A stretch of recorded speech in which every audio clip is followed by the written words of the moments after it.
Welcome to Southlands. My name's Hannah and myself and the other girls are going to be teaching you a lesson about how to handle your money. We want you to take what we teach you back to your schools along with the sheets and money diaries that are in front of you and teach it to the rest of your class. So you have to listen carefully because you're going to be teaching what you learn to everyone else. The one thing we all will do when we leave school is handle money. There's nothing else, not one other thing that everybody leaving, everyone 200 children, will have to do, and that is one. So we know that it's important to do. Right, these are the definitions of wants and needs. So if you can click onto your next slide, which I think you've all done, you'll see this. And if you read it with me, it says that needs are something that people must have. So like water, if you don't have water, you won't be able to live. If you don't have food, you won't be able to live. And wants are things that people would like to have, but they don't need.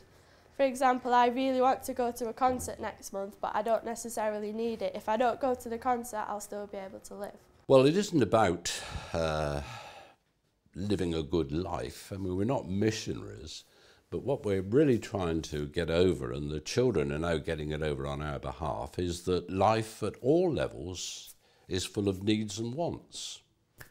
The needs you have to have, but where we've gone wrong as a society over the last 20 years, everyone including me, is that we've confused the two.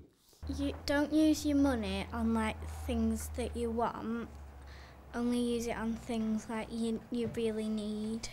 I learned to spend money wisely and spend it on the things you need than more on the things you want. Now, Kerry usually gets on with her mum, but recently the household bills have gone up and they've started arguing because Kerry's mum thinks that she wastes money. Kerry shouted, "You just don't care about me." Her mum tried to explain that she only had about £20 to spend on Kerry a month.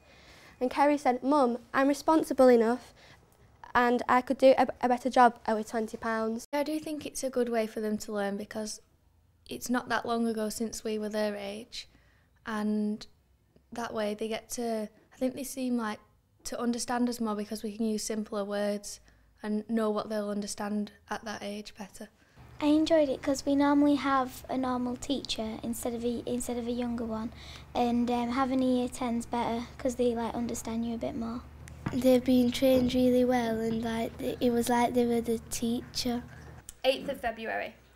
Dear Diary, I'm still annoyed about the lack of presents for my birthday. I didn't get what I wanted and what I got was rubbish. I decided I'd tell Mum what I thought. This morning we were having breakfast, which was the horrible thin cheap toast. I demanded to know why on earth I had such a terrible birthday.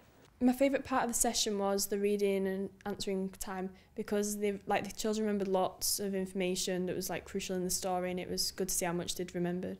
It was it's actually not real life, but it sounds like it is. I liked reading the diaries because I found them interesting and it taught me a lot.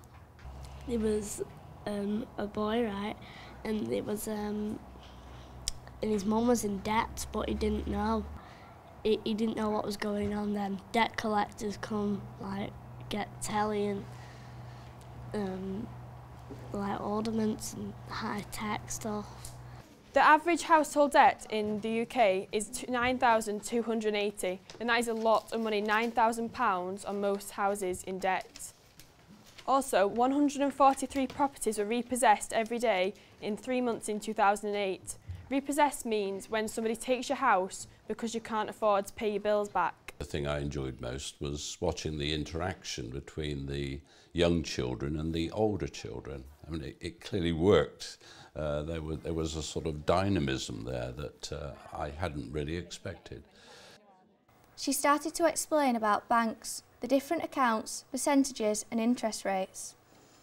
You'll get more interest from a savings account than a current account.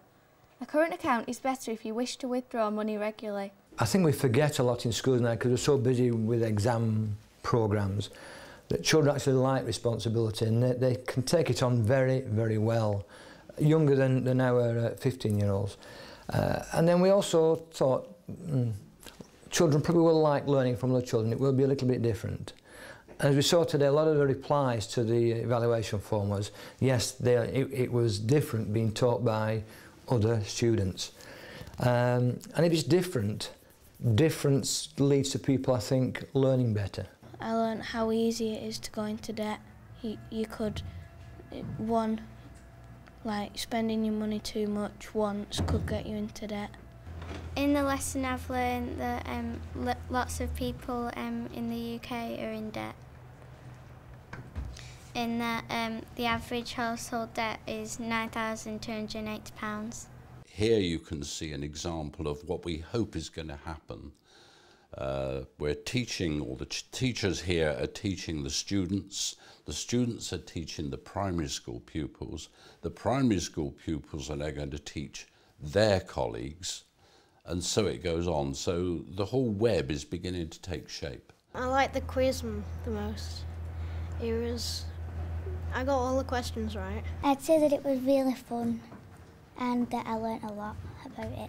It told us a lot of information about money and what you can spend it on and don't spend it on. If you spend less, you can save more, and that don't spend much on expensive stuff. It was enjoyable, and that I learnt a lot about money and how easy it is to get in debt, and I'll save my money wisely. I think learning from a student mentor is a good way for younger children to learn about money because they could relate to us, and it's not that long since we were their age. It's not, and I think money is one of them things that you need to learn about. Whatever you do in the future, you're going to need to know how to handle money.